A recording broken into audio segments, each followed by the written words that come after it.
Nigerians, congratulations on the increase in price of fuel. Fuel subsidy regime is over. President Tinubu, May 29, 2023. Your Excellency, sir, we thank you. Mr. President, the way you dey handle us, the way you dey treat us as your Nigerians, as a country, it shows that you are a father. This is leadership. You are in the UK on holiday, you dey rest. And you are also Nigerian Minister for Petrol. And NNPC don't increase price of fuel again. We thank you. So my fellow Nigerians, now when I say make I follow talk. Because NNPC said they don't come out as middleman from Dangote refinery. So price of fuel don't come up again. And now it go reach about 1,000 something and so on and so forth. So I just say make I ask on my people. So we as Nigerians, we fit buy fuel for up to 1,000 something without complaint.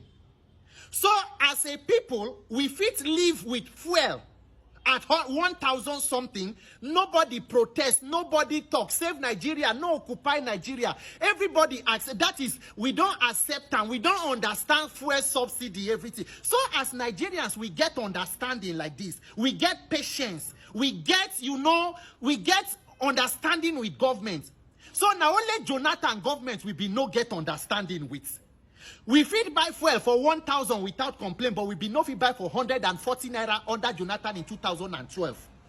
And remember, say the major problem why I don't they tell una about this subsidy issue, not be about say we they pay fuel subsidy. The major problem about the Nigerian fuel subsidy regime is the corruption and criminality in the subsidy regime.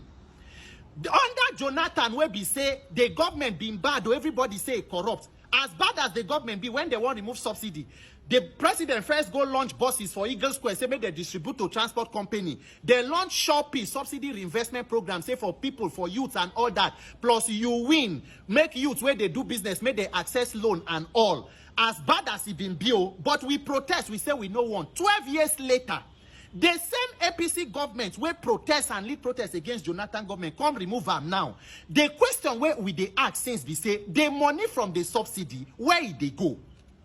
Is it possible say the thing where they do with this removal of subsidy not to remove the corruption from the cabal where the petroleum sector come put the money for the pocket of politicians? Because I tell when I say the thing where Nigeria they suffer today is the ghost of the Buhari presidency. The Buhari government is the mistake that should never have been made.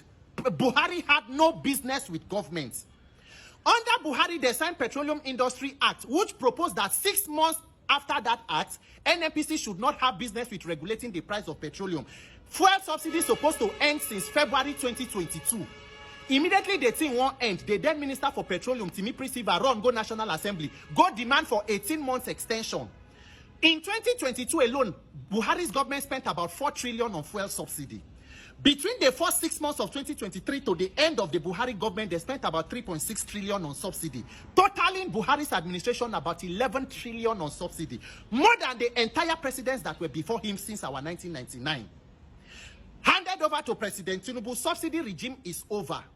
Now the pricing and the suffering from that subsidy program has been pushed to average Nigerians, me and you, which are the consumers. Because even the under cabal of that subsidy chain from the petroleum sector, they don't even lose. Between the first 6 months of removing subsidy, the federal and state government have shared about 15.1 trillion. That is an increase in state allocation by more than 3 trillion. Meaning governors even have more money than the expenditures that they make. Where does most of the naira go? Is it possible to say that they convert them to dollars, which is also causing part of the problem with forex and dollar in this country? My fellow Nigerians, shall we understand what we do so?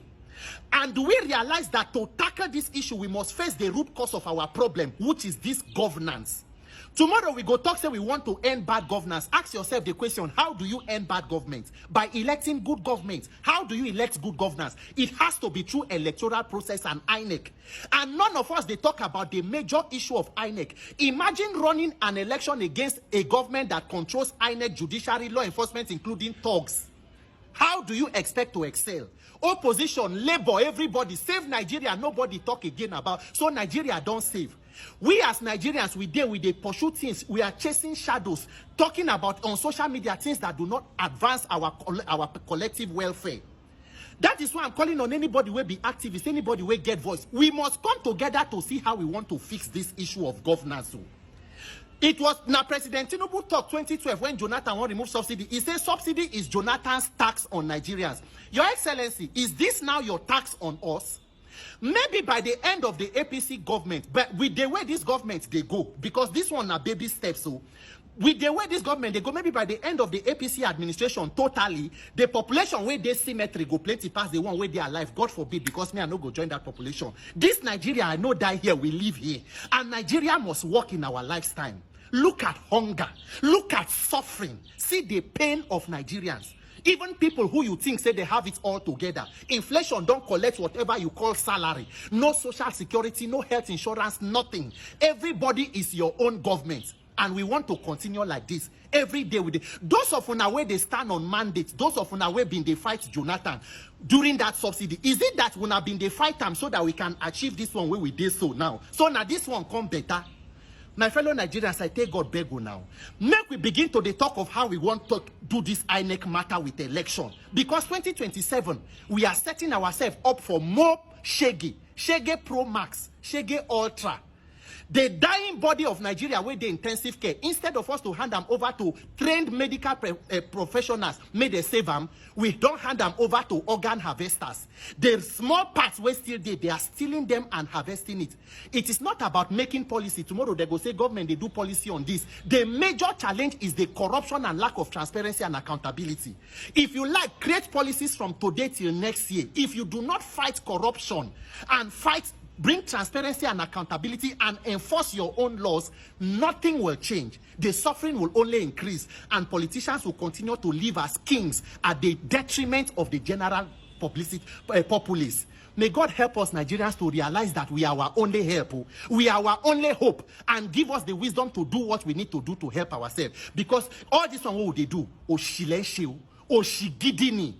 Congratulations, Eku's fuel subsidy removal. Happy petroleum price increase. May God help you and may God bless Nigeria.